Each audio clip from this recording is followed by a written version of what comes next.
Yo, what is going on, everyone? My name is Nick, or the Notorious Fantasy, and in today's video, we're going to be talking about my do not draft running back list for fantasy football in 2021. Inside of this video, I'm going to be talking about 4 running backs that I feel like, based upon their current ADP right now, I want nothing to do with. Now, does that mean that in a couple of months, maybe in late August, early September, when you're doing your actual drafts, that these guys could move around and I could actually like them at their current ADP at that point? Yes, that is entirely possible, but based upon the data that we have now, I am just not really willing to be taking these guys as high as they are going based upon current ADP. So if you guys do end up enjoying this video, you end up having a great time, make sure you hit that subscribe button down below. Not only is it free, I put out content every single day to help you guys win your 2021 Fantasy Football League. The last video yesterday was do not draft wide receivers, and then the last couple of videos before that were all must draft wide receiver, running back, quarterback, and tight end. I plan to do the same thing for do not draft, so make sure that if you missed any of those videos and you want to check them out, if you enjoyed this video, they're pretty similar, should be a fun time for you, so make sure you check that out. So without further ado, let's get into it. So the first guy I want to talk about today, this one deeply pains me. I feel like Tyrod Taylor after the doctor got to me, because it is just going to be no bueno for me to have to say this, but at this point where he's going right now, I don't trust it. And that's running back of the Cincinnati Bengals, Joe Mixon. Now, I am the #1 Joe Mixon truther alive. I have been beating the drum for Joe Mixon since I've made YouTube videos on my channel, and frankly, he has not paid off. Now, do I think this guy is a shit tier running back? No. I actually believe that he is much better than most people give him the respect for. I think he's very talented in catching the ball, while he never really has gotten the opportunity because Giovanni Bernard was back there catching the ball. I do believe that now with Giovanni Bernard gone, that we will truly see that side of Joe Mixon. I also think that this guy is a very talented runner, but when all things are said and done, at his current ADP at 14.8, you're definitely drafting him to be a top 12 running back, right? Because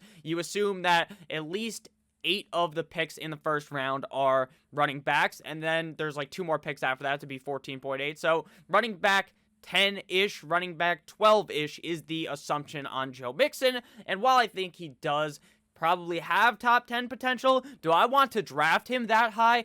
Fuck no, baby. I don't want to be drafting him that high. I want to draft him in like the middle of the second round, the later second round, to where I'm willing to take the risk. There are a lot of other running backs going around Joe Mixon, guys like Cam Akers, Antonio Gibson, guys like Austin Eckler, that I'm much more likely to want to take the risk on, or take the probably much more safety on, and actually draft him. Now, again, if Joe Mixon flies back because people are beating down on him like they seem to every offseason, then maybe you'll be able to draft him. But last year, he started tiptoeing his way up the draft, and I wouldn't be surprised if Mixon ended up being a first-round pick again. And to be honest with you, where he's going right now, I frankly just cannot do the mental gymnastics to want to draft him at this price. In 6 games last year, finishing as running back 49 in PPR, as well as in half PPR and in standard, number 49 in them all. From a points per game perspective, he was running back number 11 in PPR, 11 and a half PPR,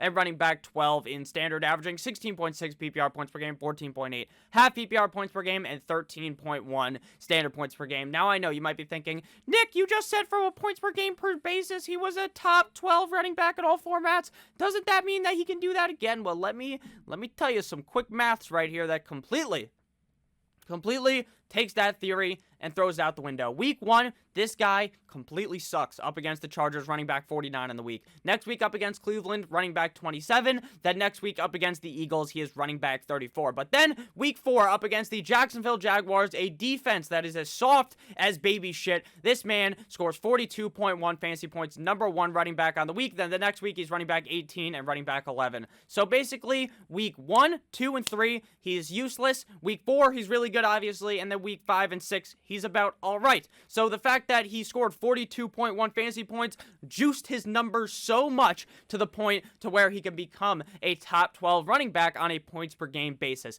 That kind of numbers, those kind of metrics of being pretty shit and then really good and then just all right, That's not what wins you your fantasy league. It could win you a best ball league, right? Because he has this one big game. But even when you're paying that price, it's not going to win you a best ball league either. Frankly, I just feel like where he's going right now is too high for such an inconsistent running back. Now, I believe that things in Cincinnati are going to get better with Joe Burrow completely healthy, with an offensive line hopefully healthy. Joe Mixon should be able to develop into the running back that I've always thought he was, of a guy who can catch the ball maybe 5 times a game.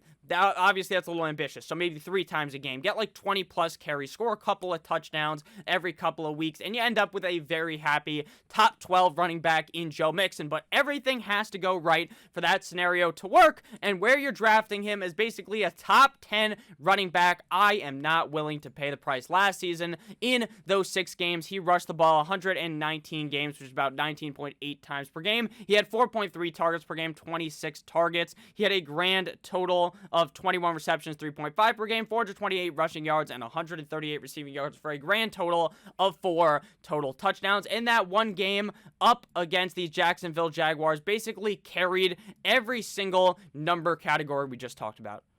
Again, the guy had 428 rushing yards on the season in 6 games. He had 181 rushing yards in that game.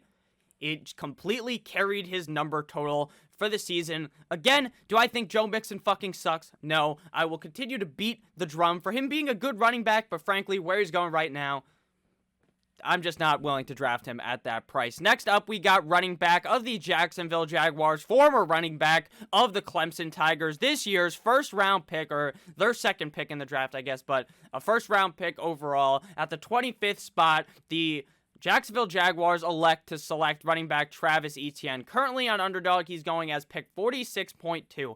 I don't know what people are fucking thinking when they're willing to pull a 4th, 5th round pick on Travis Etienne. We have seen stuff like this happen in the past. The rookie fever gets to everyone.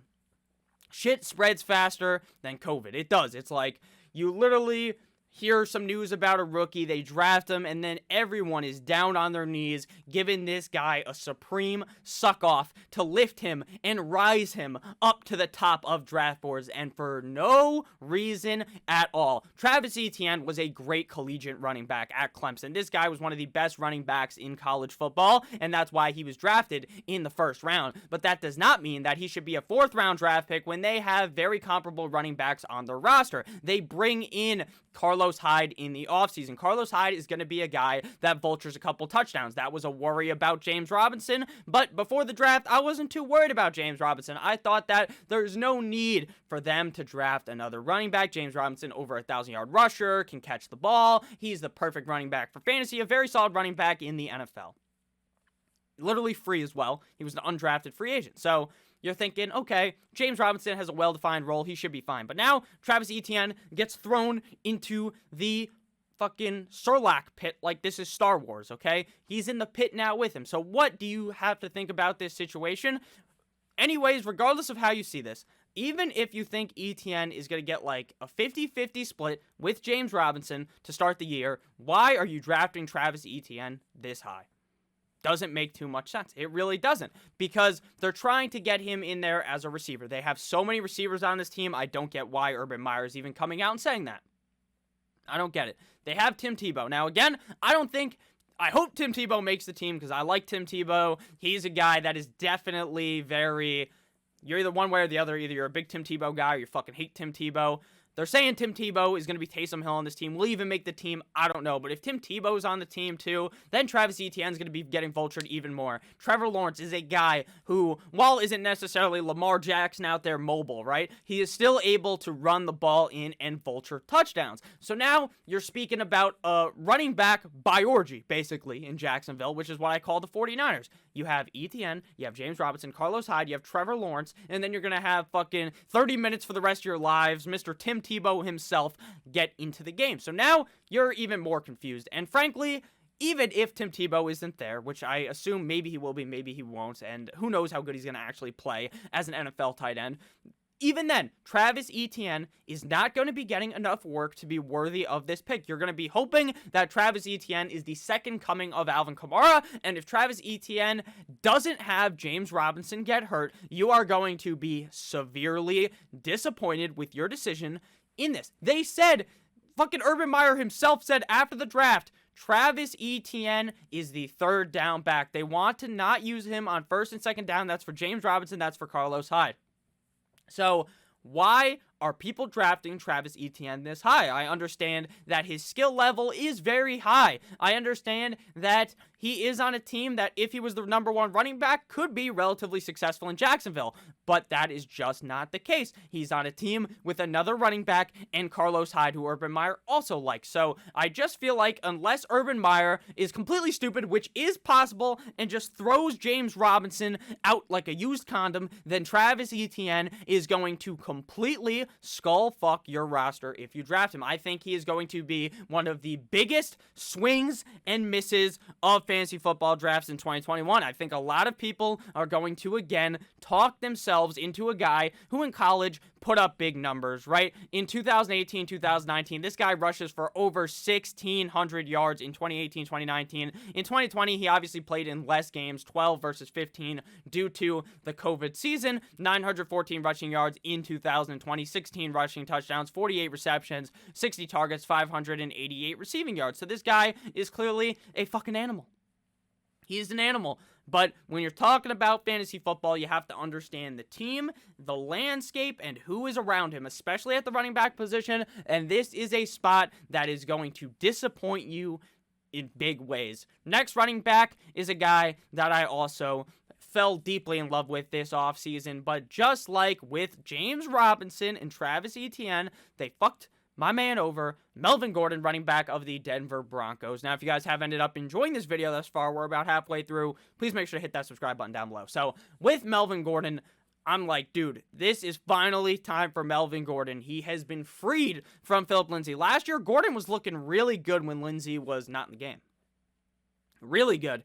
And he looked good in LA, and then Eckler was there getting a lot of work, and then Melvin Gordon's looking not so good. So now it's like, dude, the door is wide open. The fucking Moses, when he splits the Red Sea, that's how open it was, just right in front of him. This is going to be a great season out of Melvin Gordon. I don't understand why he can't be a top 12 running back. And then the team, the Broncos, they get on the phone. They're like, hello, I don't even remember who they traded up with. I think it was the Falcons, right ahead of the Dolphins, who I wanted Javonte Williams. Then they say, you know what? We're trading up. We want Javonte Williams. Boom, bada bing, bada boom. Step inside the room. They draft Javonte Williams. And now Melvin Gordon goes from being a potential top 12 running back like we've thought about him in the past. In LA, that's what he was for the Chargers. He was a very talented running back. But then everything falls apart. It's like the fucking Leaning Tower of Pisa, and you fucking ran a train into it and it collapses. That's what this was. A complete collapse of Melvin Gordon because of Javonte Williams. Now, I understand that Melvin Gordon finished as a top 14 running back in PPR last year in 15 games, running back 13.5 PPR, running back 13 in standard, but frankly, it does not matter because Philip Lindsay missed so much time. I don't expect Javonte Williams to miss too much time, and at the underdog ADP of 89.7, I don't believe in it. I just don't. I'd rather take maybe Javonte Williams later in the draft, even though Javonte Williams probably end up going ahead of him because of the rookie hype. But I just don't want to be paying the price for a lot of these guys that go in the middle rounds of your draft because running backs typically don't hit in that range. That's why you try to load up on them early. Melvin Gordon is a guy with a lot of talent. From a points per game basis last year, running back 25 in PPR, 24.5 PPR, tied with Clyde Edwards-Helaire, and running back 22 in standard, tied with Kenyon Drake, Austin Eckler, and DeAndre Swift, averaging 13.2 PPR points per game, 12.2 half PPR points per game, and 11.1 standard points per game. So obviously, he's a talented running back. But again, when the team decides to draft a guy that's going to be getting work at your position, and with a team that has shown the likelihood to give Lindsay and Gordon carries, I don't know why they would draft Javonte Williams in the second round if they don't plan on giving him carries and they don't plan on him being the future running back one of this team. So Melvin Gordon, this man rushed for 986 rushing yards last year, 9th best rusher in the NFL, highest rushing yards. He had 215 carries, 9th highest at the running back position, 44 targets, 32 receptions, 158 receiving yards, and 10 total touchdowns. He was pretty solid. You'd be pretty happy with that season at running back when you were drafting him in like the 5th round, 4th round earlier in the offseason. But right now, with Javonte Williams there, to me, I want nothing to do with it. It sucks because he is a guy with a whole lot of talent, a guy who can manage being a workhorse running back for the Denver Broncos. But right now, based upon the team around him, I don't want anything to do with Melvin Gordon. And it does no justice the fact that his quarterback is Drew Lock, which kind of worries me yet again. But maybe it's Teddy Roosevelt. You never know. Final running back here, a guy who has fallen completely from grace. But based upon the rankings I've been looking at, he's still ranked as a top 32 running back. And frankly, I don't want anything to do with this guy again, and everyone loves this guy. I even like this guy. Running back of the Houston Texans, David Johnson. Underdog ADP, 122.6. He fooled me last year, but did he really fool me, right? Because he was still an all-right running back in 12 games, finished as running back 21 in PPR, 19.5 PPR, running back 19 in standard. If I seem to remember, that's around where he was being drafted. Maybe a little lower, or maybe he finished lower than where he got drafted, but it wasn't by much. He wasn't necessarily, people weren't talking him up as a top 12 running back, right? From a points per game perspective, he was running back 16 in PPR, 16.5 PPR, and 15 in standard. He only did play in 12 games last year, averaging 15 PPR points, 13.6 half PPR points per game, and 12.2 standard points per game. And now they add Lindsey to this team. They take out Duke Johnson. No longer a Johnson and Johnson backfield, so they take out Duke Johnson. They add in Lindsey, and they inject Mark Ingram into this lineup.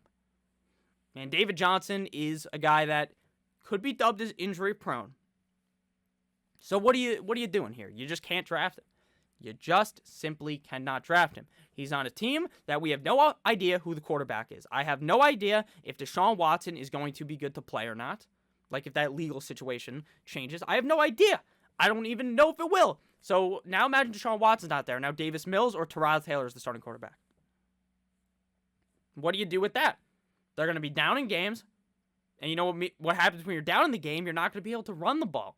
So now David Johnson, a fucking running back, is not going to be able to run the ball. And Phillip Lindsay is good at catching the ball. And that's what something David Johnson strives in. 46 targets last year. He had 33 receptions, 314 receiving yards. He also had 147 carries, 691 rushing yards, 8 total touchdowns. So he was all right last year. But, the jury's kind of out on David Johnson at this point, right? You would think, because of how shit the Houston Texans are and with how many running backs they added, I just don't see any way that this guy's worthy of even drafting. Like, I understand you might want to draft him later in your draft, but he has to be going much later than where he's even getting drafted now for me to want to pull the trigger. So thank you guys all so much for watching. I love you guys all. Let me know what you guys thought about Joe Mixon, Travis Etienne, Melvin Gordon, and David Johnson. Do you like them? Do you hate them? Let me know down below. Have a great rest of your guys' day. Stay safe. As always, good boy.